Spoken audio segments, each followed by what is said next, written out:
Hello students, 11th Commerce. Question number 6. Prepare an accounting equation and balance sheet on the following basic.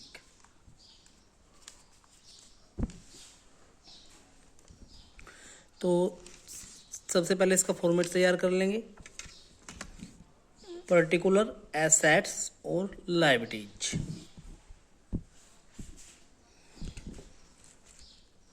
तो first entry पढ़ते हैं। First entry है हमारी, Ajit start business with cash. Ajit ने business start किया cash के साथ और 20,000 की इसने कैश लगाई। इसके बाद he purchase furniture for 2,000,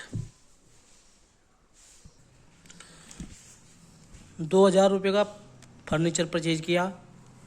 he paid rent of 200, 200 रुपये का इन्होंने रेंट दिया है। और he purchase goods on credit, he purchase goods on credit, उधार माल खरीदा गया है 3,000 का। और he sold goods, cost price है इसका 2,000 फॉर 5,000 ऑन कैश। और इन्होंने माल नगद बेच दिया है 5,000 रुपये में।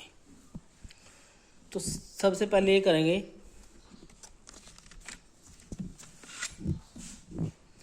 कि जो भी आइटम्स इसमें हैं उनके सभी के नाम यहाँ पर लिख देंगे। जैसे एसेट्स की तरफ कैश है, प्लस ही परचेज फर्नीचर, ये भी एसेट्स की तरफ ही है फर्नीचर। तो यहाँ पर कर देंगे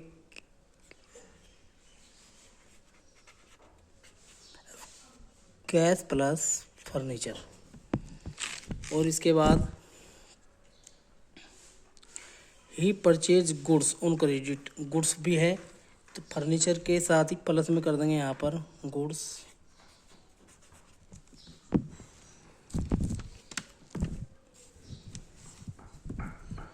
और इसके अलावा एसेट्स की तरफ कुछ नहीं आएगा। अब यहाँ पर इक्वल का मार्क्स लगा के यहाँ पर ऐसे ही लायबिलिटीज की तरफ लिखते हैं। लायबिलिटीज की तरफ सबसे पहले लिखते हैं जैसे कैपिटल, तो कैपिटल लिख देते हैं सबसे लास्ट में। और अब इसके साथ में प्लस करते चले जाएंगे यहाँ पे। जैसे उसने ही परचेज गुड्स ऑन क्रेडिट, उधार माल खरीदा तो उधार माल खरीदने से यहाँ पे इनके क्रेडिटर्स बढ़ जाएंगे, तो यहाँ पर लिख लेंगे क्रेडिटर्स। और इसके अलावा ही सोल्ड गुड्स कॉस्टिंग, इसमें नहीं है कोई भी। ही पेड रेंट में नहीं है कोई परचेज, बस। तो एंट्री स्टार्ट करते हैं। सबसे पहली एंट्री है हमारी, Ajit start business with cash. Ajit ने 20,000 रुपये का कैश लगा के अपना बिजनेस शुरू किया। तो कैश से बिजनेस स्टार्ट करने पर कैश और कैपिटल में इंक्रीज होती है। तो यहाँ पर लिखेंगे एंट्री फर्स्ट और बिजनेस स्टार्ट,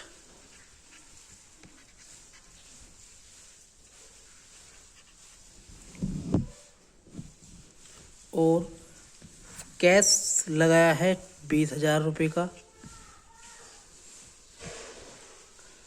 बाकी सब जीरो दिखाए जाएंगे और इधर भी क्रेडिटर्स जीरो दिखाए जाएंगे और प्लस 20,000 रुपये की बढ़ जाएगी हमारे पास कैपिटल। अब यहाँ पे लिखते हैं हम इसके बाद ओल्ड बैलेंस। ओल्ड बैलेंस में हमारा जो पहला बैलेंस है वो हमें लिखना पड़ता है। जैसे 20,000 प्लस 0 इक्वल 0 प्लस 20,000। अब अगली ट्रांजैक्शन जो भी होगी उससे जो भी जुड़ेगा घटेगा वो ओल्ड बैलेंस में से घटेगा या जुड़ेगा। जैसे अगली एंट्री है हमारी, ही परचेज फर्नीचर फॉर 2000, 2000 रुपये का फर्नीचर परचेज किया, तो 2000 रुपये का अब इसमें जो है कैश या क्रेडिट नहीं बताया इसने, यानी कि न इसने नगद बताया ना उधार। तो जब न नगद बताया हो ना उधार, तो हमें नगद ही मानना है। तो जब हम नगद फर्नीचर यानी कि फर्नीचर कहीं से परचेज करेंगे तो उससे क्या इफेक्ट पड़ेगा, उससे इफेक्ट ये पड़ेगा, यहाँ पे लिख लेंगे सेकंड एंट्री है और फर्नीचर परचेज।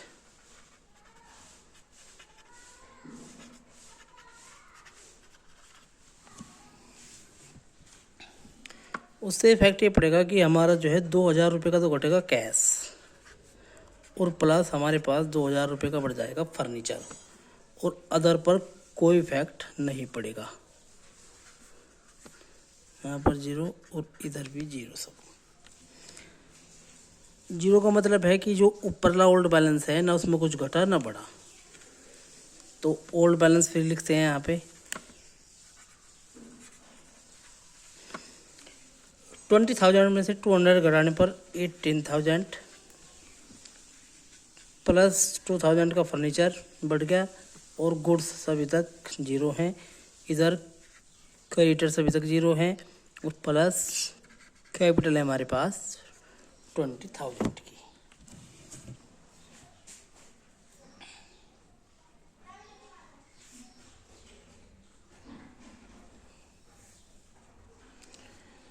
इसके बाद ही पेड रेंट ऑफ 200, 200 रुपये का किराया दिया। तो जो भी खर्चा, जो भी एक्सपेंसेस पेड किए जाते हैं उनसे हमेशा कैश और कैपिटल में डिक्रीज यानी कि कमी होती है। तो यहाँ पर लिखेंगे थर्ड एंट्री है रेंट पेड, और रेंट पेड किया 200 का, तो उससे हमारे पास से घटेगी कैश -200, और फर्नीचर पर कोई इफेक्ट नहीं पड़ेगा, गुड्स पर कोई इफेक्ट नहीं पड़ेगा, यहाँ पर क्रेडिटर्स पर कोई इफेक्ट नहीं पड़ेगा, और कैपिटल भी लेस हो जाएगी 200 से। और यहाँ पर ओल्ड बैलेंस लिखते हैं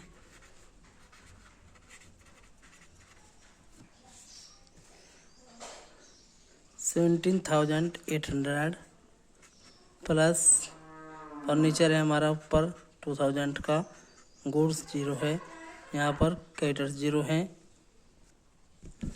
और यहाँ पर 20,000 में से 200 जाएंगे तो 19,800 बचेंगे। यहाँ पे ये ओल्ड बैलेंस हो गया। इसके बाद एंट्री है ही परचेज गुड्स ऑन क्रेडिट 3,000 रुपये का उधार माल खरीदा है। तो उधार माल खरीदने पे गुड्स में इंक्रीज होगी और प्लस क्रेडिटर्स भी बढ़ जाएंगे, क्योंकि जब किसी से उधार माल खरीदेंगे तो लेने वाले यानी कि पैसा लेने वाले बढ़ जाएंगे। तो यहाँ पर लिखते हैं entry number 4 goods purchase,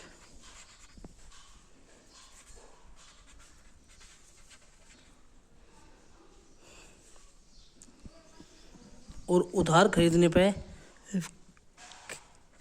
cash पर कोई इफेक्ट नहीं पड़ेगा, फर्नीचर पर कोई इफेक्ट नहीं पड़ेगा, और प्लस गुड्स बढ़ जाएगा 3,000 का, और इधर क्रेडिटर्स बढ़ेंगे 3,000 के, और प्लस कैपिटल पर कोई इफेक्ट नहीं पड़ेगा। ओल्ड बैलेंस लिखते हैं यहाँ पर 17,800 प्लस 2,000 और प्लस 3,000, और यहाँ पर 3,000 के क्रेडिटर्स और प्लस 19,800 की हो गई कैपिटल।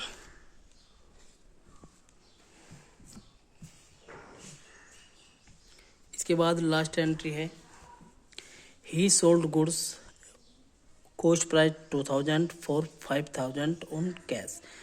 5,000 रुपये में माल बेच दिया जिसकी लागत थी केवल 2,000 रुपये। तो माल बेचा है कितने का, 5,000 का। तो हमारे पास या जितने का माल बेच दिया उतने ही की कैश बढ़ेगी। तो 5,000 रुपये की यहाँ पर बढ़ जाएगी कैश।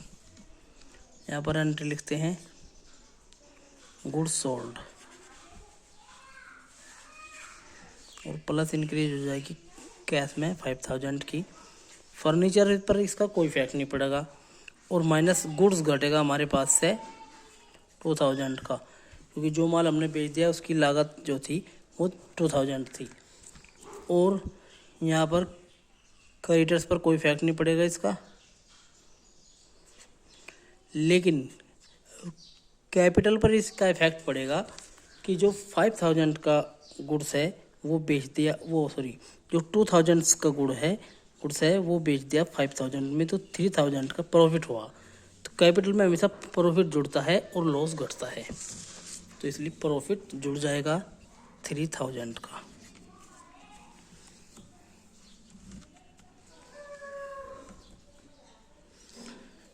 और इसके बाद जो है हमारी फाइनल इक्वेशन जो होगी,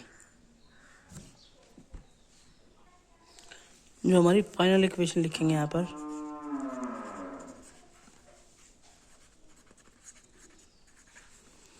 वो होगी 17,800 में प्लस हो जाएंगे 500, तो 2200 8000।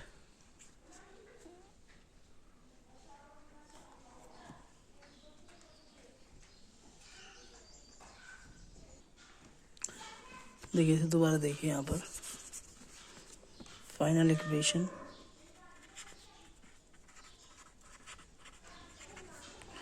और फाइनल इक्वेशन होगी यहाँ पर इन दोनों को ऐड कर लेंगे तो 22,800 प्लस फर्नीचर 2000 का प्लस गुड्स था हमारे पास 3000 का,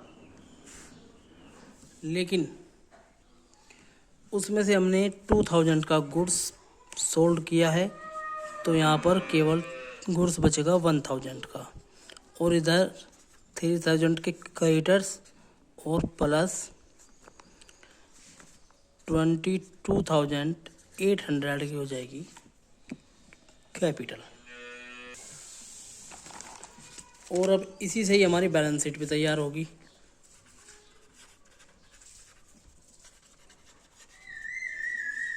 बैलेंस शीट एज ऑन,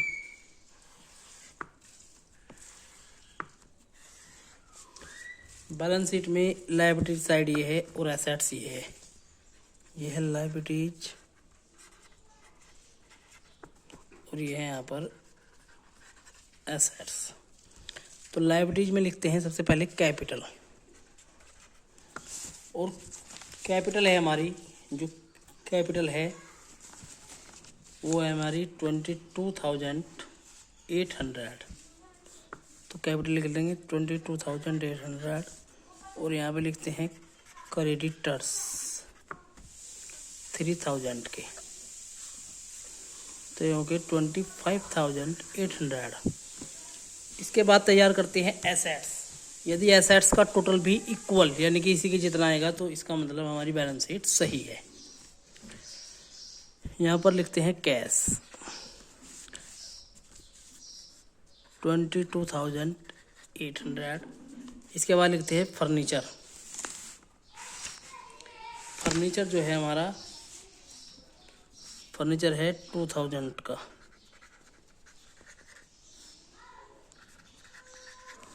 और गुड्स है हमारा 1000 का, तो इसका टोटल हो गया 25,800।